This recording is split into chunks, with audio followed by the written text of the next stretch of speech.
توجہ فرمائیں پاکستان کے لفظوں پہ، تو پاکستان دو لفظوں سے مل کر لفظ پاکستان بنتا ہے، یعنی یہ مفرد عدد نہیں، یہ مرکب عدد ہے۔ اور دو لفظ کون سے ہیں؟ پاک اور ستان۔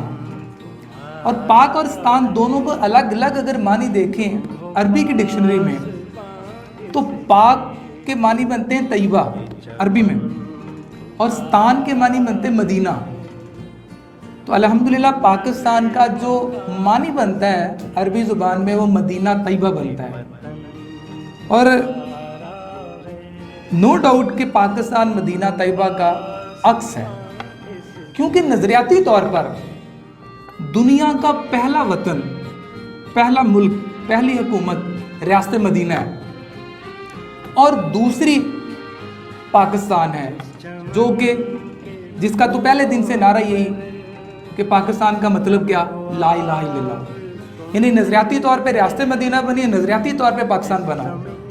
تو الحمدللہ یہ ملک ہمیں بہت مقدس ہے، اس کے لیے ہر قربانی دینے کے لیے ہم ہمیشہ تیار رہتے ہیں اور اپنا فرض سمجھتے ہیں۔